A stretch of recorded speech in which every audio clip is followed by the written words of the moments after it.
Well, howdy YouTube, Unky Joe here, Unky Joe's Playhouse. Today, we're going to say goodbye to XCP-NG for a while anyway. Well, not really goodbye. We're just going to move it somewhere else and start our love affair again with the Windows Server operating system. So come on, along for the ride. We're going to have a bunch of fun.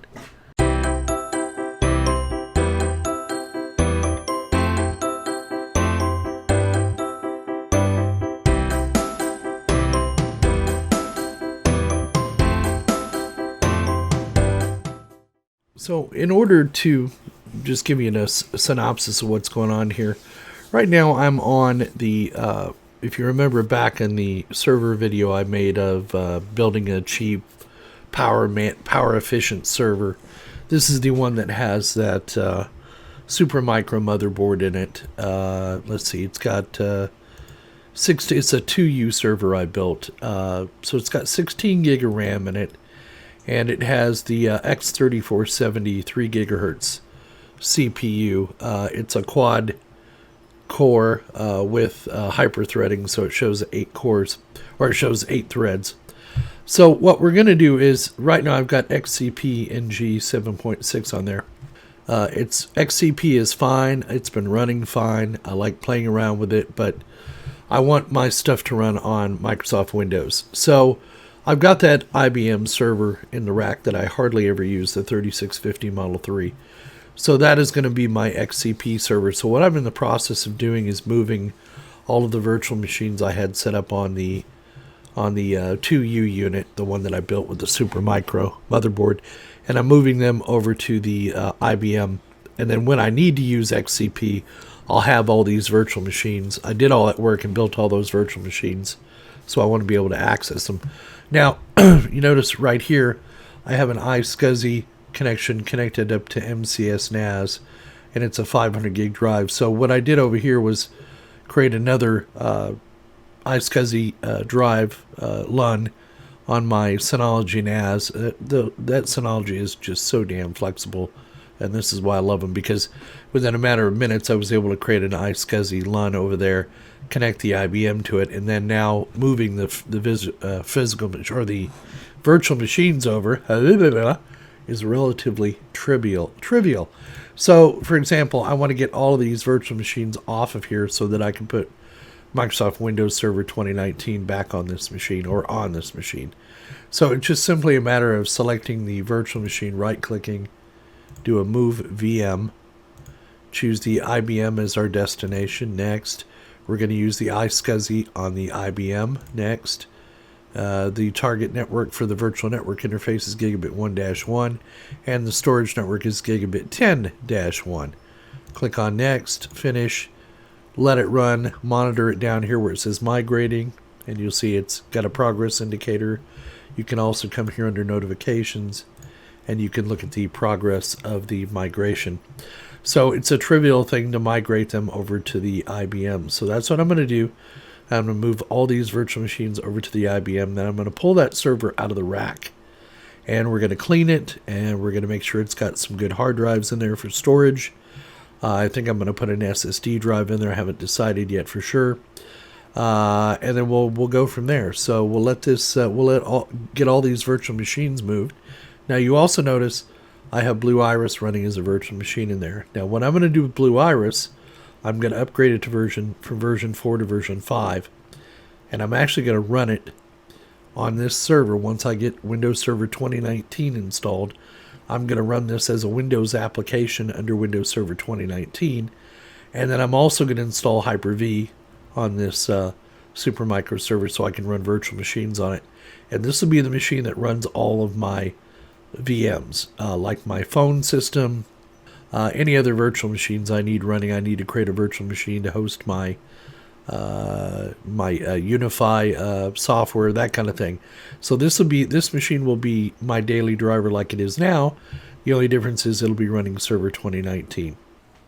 Okay, well that failed miserably. So what I was attempting to do was export the virtual machine from XCP and then grab the hard drive image and import that into Hyper-V.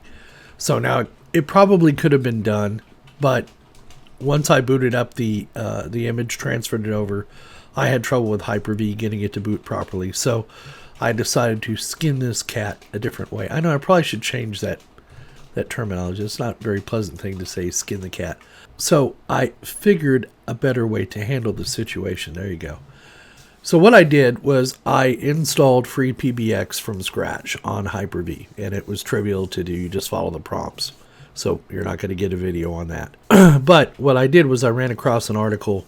I knew there had to be some sort of utility out there to back up and restore FreePBX. It's just I had never done it. So I could have, in theory, just done a FreePBX backup and restore.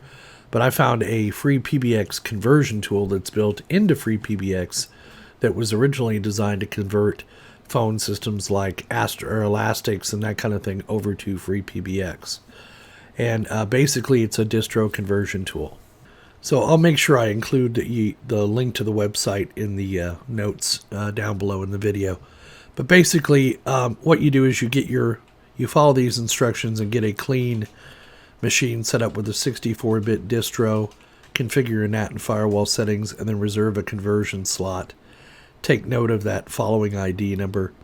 And you do that on your new system, and then come over to your old system and run that same command, and it'll prompt you to enter the machine ID, and then bing bang boom, it transfers everything over. Then you simply go over to your new machine, reboot it. Now, one thing it does transfer everything over, but one of the things it does not transfer over, one thing it does not enable, is your trunk line. So it'll copy your trunk lines, all your passwords, all of your extensions, everything you have set up, but it won't activate the trunk line. So what I did was, after I got everything transferred over, I went ahead and rebooted the new machine just to make sure all the changes took effect. I brought down the old machine and then brought the new one back up again, made sure it was up and running. I went out and I enabled the trunk line, and I monitored FreePBX, and for whatever reason, it would not connect with the SIP provider. It kept saying response timed out. So, a little helpful tool in case you ever run into that: reboot your router. What happened is that the routing table on my router had memorized the MAC address of the old FreePBX. And so when I brought the new FreePBX out, for some reason my VoIP provider saw that I was connecting up with a different MAC address and would not allow me to register. So rebooting my router, my Unify USG, took care of that problem. I would not have believed that if somebody would have told it to me, but like I say, I ran across the article when I couldn't get my VoIP provider, which is voip.ms, to register. Rebooted the router, it took care of the problem, and all was well. So now we have the FreePBX server now copied over to Hyper-V. It's up and running and doing well. Let's go take a look at Zeus now. All right, so here we are over on Zeus, and this is that server that I built, the 2U server I built a few months ago, with the X3470 processor in there, Xeon, 16 gig of RAM. It's part of the domain, it's registered, it's activated, everything is up and running. So let me bring up Task Manager here, and you can see what kind of impact that has. So I am running Blue Iris. It's only taking up about 34% of my CPU usage. I'm also running my Unify controller, if you can see that down here. Right there, I am running my Unify controller under Windows. And I'm also running a virtual machine on here for the FreePBX, which is right here under Hyper-V Manager. Bing, bang, boom. There's the PBX system. It is up and running. So that's good. And then you can see my performance on my 8-core Xeon processor is just fine. The server's handling the load just fine. Now, the server was handling the load just fine with XCP-NG as well, but here's the deal with XCP. It's a root level hypervisor, so one thing I can do with Windows is I can run machines natively under Windows without having to create a VM for them, and that's what I wanted to do with my surveillance. I wanted to run that at the root of the system and my Unify software. Now, some would say that's not a good idea in a production environment, and granted, it may not be, but that's the way I choose to to run my network. It just gives me a lot more flexibility. So I've got one machine that's got a really powerful processor in it. It's got a lot of RAM in it, and it only uses about 100 watts of power under full load running all these systems on it. So it keeps me from having to run my Dells or my IBM servers that consume about 230 watts full time, saving me money and electricity. Still running Windows Hyper-V, so I have all the benefits of running Windows. And as you can see, my phone system, which is Linux-based, is running just fine under Windows. In fact, I'll tell you a story. It's been my experience that running Linux virtual machines under Hyper-V was easier than running them under XCP-NG. The problem I had when running them under XCP-NG was getting the drivers to load for XCP. It was not a trivial process. A lot of command line stuff. You got to go out and find out what driver works with this. With Hyper-V, I simply loaded the free PBX software. It's Hyper-V aware. It knew it was running under Hyper-V and loaded the appropriate drivers. I didn't have to come back and do anything. So another reason I use Windows and Hyper-V as opposed to XCP. Now I moved that XCP server over to that IBM rack server, that 2U rack server that I got a year or so ago, and we're still going to keep XCP around because I'll be playing with it, experimenting with it. But I want my stack to all be Windows now. So, and I've also taken to naming them after the Greek gods. So my main server is named Zeus. The server that has all the drives in it and is running Drive Bender is called Prometheus. And then the Dell server that is running the 2.5-inch drives that has the more powerful Xeon processor is called Hermes. So there you go. So the other added benefit I have of running Microsoft Windows servers is I can run Microsoft Windows applications on that said server without having to spin up a damn virtual machine every time I want to run something. And it allows me to, see what kind of CPU I have. Now, I know you can do all this through Linux, through the command line, but remember, Unky Joe's a GUI guy. I'm the GUI man, and you can't say that I haven't given this Linux thing a try. In fact, one of the other added benefits of running Windows is a neat little program they've just come out with. Okay, they haven't exactly just come out with it. It's been out for probably a year now, but it's a Windows Admin Center. So in addition to all that other stuff running on Zeus, I also have the Windows Admin Center, which is basically a web-based application that allows you to manage your Microsoft infrastructure just like you would if it were on the Azure platform. Or if you've ever used Office 365, which we're going to be doing some videos on as well, because I now have several clients running Office 365, it just gives you a nice little GUI interface to do everything on. So if we connect over here to Zeus, which is my main server, you see we get a nice pretty interface. And I'll be doing a separate video on Windows Admin Center, but this is another one of the reasons I wanted to switch back over to Windows, because I had a nice central area where I can manage all my servers and do what I need to on it. Now, granted, it's not the fastest program in the world, but, it's better than poking around in the command line, and I can still do that if I need to. One of the things you'll notice over here is you do have, let's see here, PowerShell. So let's just go down here. You got your overview, which you can restart, shut down the server, edit the computer ID, manage alerts. Tells you what Windows operating system you're running, who the manufacturer your motherboard is, the disk space you have free, CPU usage, memory usage, Ethernet usage. That's so you can come out and you can view the processes that are running, just like you can with Linux using the top command. I can connect via a remote desktop. I can also see my storage out here. So there's the two hard drives I have in there. This is the SSD drive that I use to boot off of. This is the internal Western Digital 500 gig hard drive that I record my Blue Iris recordings onto. Let's see, you can go out and you can do updates from this interface as well. So if there are any updates that need to be done, you can see them here, and you can send them out to be done and schedule a restart. See if I have any updates. Yeah, Silverlight is the only one I have out there. I can go look and see what virtual machines are out there running. This came in handy earlier. I'm able to shut down, reboot the virtual machines, reassign processors, reassign memory, all that good stuff. So this gives you an idea of my guest. And one thing I noticed is that when I did an inventory before, when I created this PBX unit, I only gave it 2 gig of RAM. And it was coming out and telling me one of the things, the memory pressure was 115%, which meant it was starving for RAM.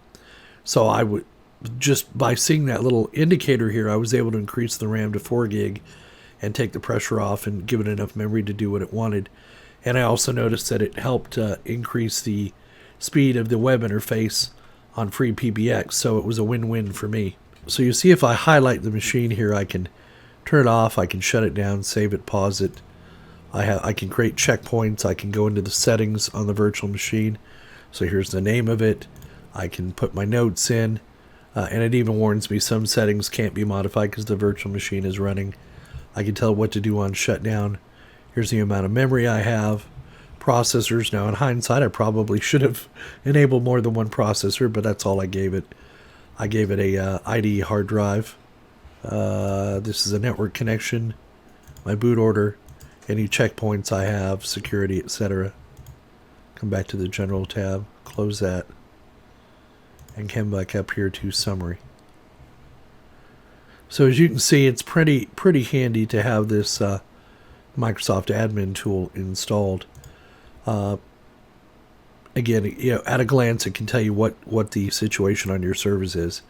And as you'll see, I have added all my servers too. I've got Hermes, Prometheus. Prometheus is up and running. Hermes is shut down. Let's go over to Prometheus. This is one thing I haven't figured out, is I haven't saved this information every time I log in, but I'll figure it out.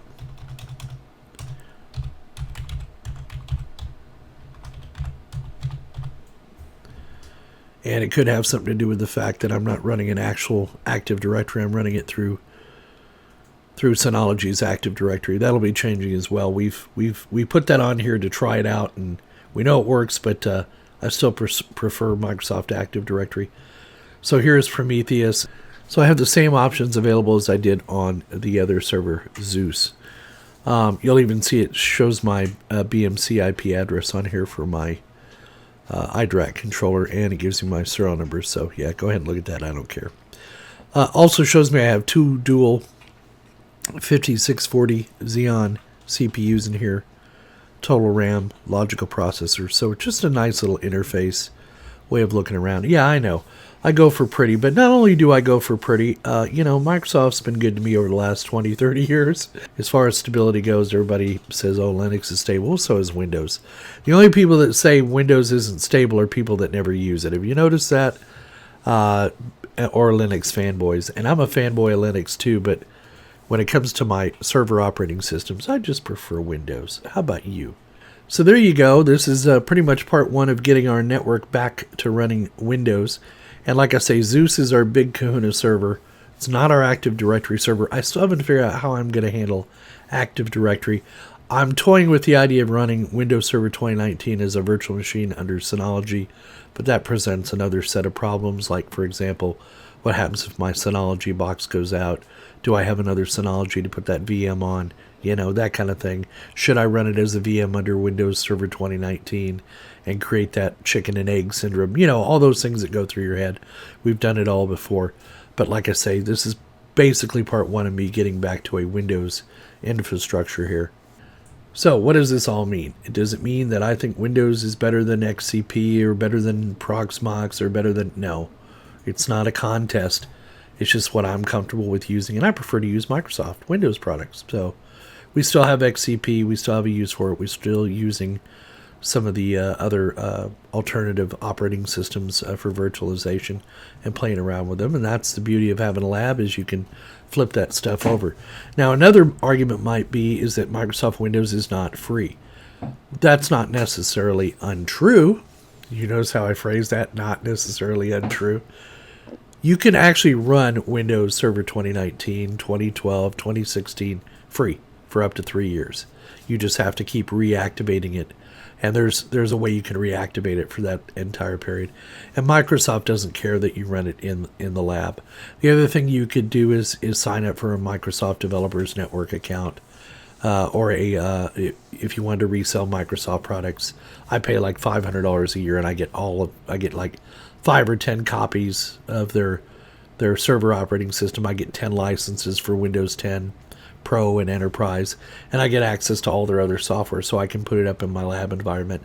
And the idea with Microsoft is you'll turn around and sell their product for them, so that's why they give you a heavy discount. But if you just want to run it under a trial mode, like I say, there's ways out there to reactivate it for up to 3 years to get it to run. So don't fret that it, if you get it, you're going to have to pay $500 or $600 for a license.